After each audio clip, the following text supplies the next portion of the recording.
Herkese merhaba. Bugün yapımıyla aşırı kolay, sunumuyla da o kadar şahane duran bir tarifle karşınızdayım. Görünce çok beğeneceğinize eminim. Sunum sofralarına çok yakışacak, çocuklarınızın da bayılarak yiyeceği bir tarif oldu arkadaşlar. Videonun sonunda zaten ne demek istediğimi çok net göreceksiniz. Öyleyse haydi tarife başlayalım. Biz bu tarifi yeğenimin okulu için yaptığımızdan dolayı 2 paket yani 2 katı fazla kullandık. Siz malzemeleri azaltarak da yapabilirsiniz. 4 paket bisküvi kullandık. Gördüğünüz gibi büyük olacak şekilde elimizde kırıyoruz. Daha sonra yoğururken zaten küçülteceğiz.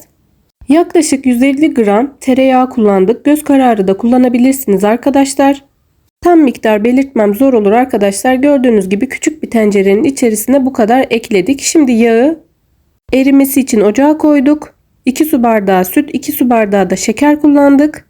Ama 2 parmak eksik olacak arkadaşlar. Şeker ve süt aklınızda bulunsun. 6 yemek kaşığı da kakao ekledik. 1 pakette vanilin kullandım. Şekeri ve sütü karıştırdım. Şekeri güzelce erittim. Şimdi üzerine ilave edeceğim arkadaşlar. Tencerem büyük olsaydı kakaoyu da tereyağının içerisine ekleyecektim. Ama yer kalmadığı için kakaoyu bisküvilerin üzerine koydum. Yine de sorun yok. Bu şekilde de yapabilirsiniz yani. İsterseniz de tencereyi büyük alıp içerisine kakaoyu da ekleyip karıştırabilirsiniz. Direkt o karışımı bisküvilerin üzerine dökebilirsiniz. Bu arada tereyağı eridikten sonra şekerini ve sütünü ilave ettim. Şeker eriyene kadar da karıştırdım tereyağını altı kısık bir biçimde. Daha sonra da gördüğünüz gibi bisküvilerin üzerine ilave ettim. Bu şekilde yoğurmaya başlıyorum. Bütün kakaoyu, tereyağı ve sütü bisküviye yedirmeye çalışıyorum arkadaşlar.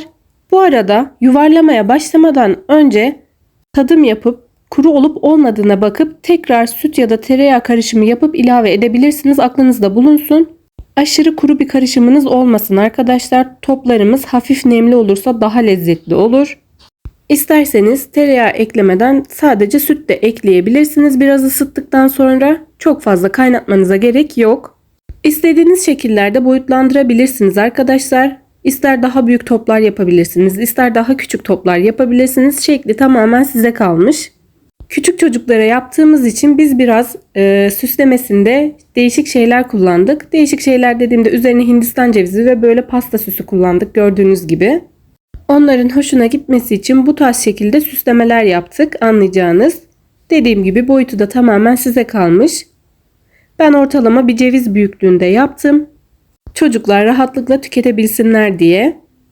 Bakın görüyorsunuz hiçbir şekilde yuvarlamama bir şey yapmama gerek kalmadan direkt elimle şekil veriyorum kolaylıkla. Boyutunu da hemen hemen aynı olması için ayarlamak adına da tatlı kaşığıyla alıyorum. Bakın hepsi hemen hemen eşit şekillerde oldu. Eşit boyutlarda oldu daha doğrusu. Dediğim gibi yoğururken de bisküviler parçalandı. Daha ufak hale geldi. Karışımın içinde kaldı. Mozaik pastanın top hali diyebiliriz buna.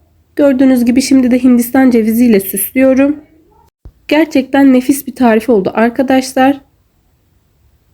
Yuvarlama işlemim bitti. Bu şekilde süsledim. Ortada kalan boş şekilleri de şimdi çikolata eritip onunla süsleyeceğim arkadaşlar.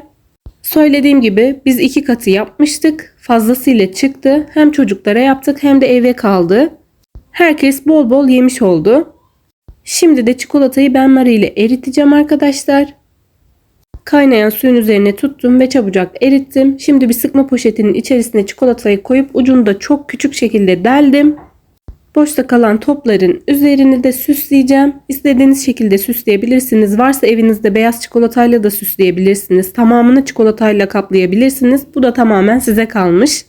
Süsleme konusunda istediğiniz gibi yapabilirsiniz. Ben bu şekilde yaptım. Bu şekilde tercih ettim. Çocukların belki daha hoşuna gider diye.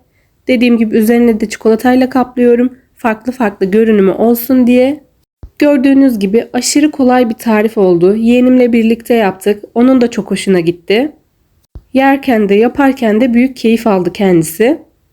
Dilerseniz yaparken de içerisine ceviz, fındık ya da badem parçacıkları koyabilirsiniz. Tamamen size kalmış tercih. İçeriğini zenginleştirmek ya da olduğu gibi bırakmak sizin elinizde. Ben en sade haliyle çocukların en hoşuna gidebilecek şekilde yaptım. 4 paket bisküviyle bol bol topçuklarımız oldu. Görüyorsunuz. İstediğiniz farklı tarifler de varsa lütfen onları da yorumlarda belirtirseniz çok mutlu olurum. Şimdi size içinin dokusunu da göstereceğim arkadaşlar. Söylediğim gibi başka tarifler istiyorsanız yorumlarda belirtebilirsiniz. Lütfen videomu arkadaşlarınızla paylaşmayı, yorum yapmayı, beğeni atmayı unutmayın. Videoma verdiğiniz destekler benim için çok ama çok önemli. Denerseniz de yine yorumlarınızı bekliyorum. Herkese iyi günler.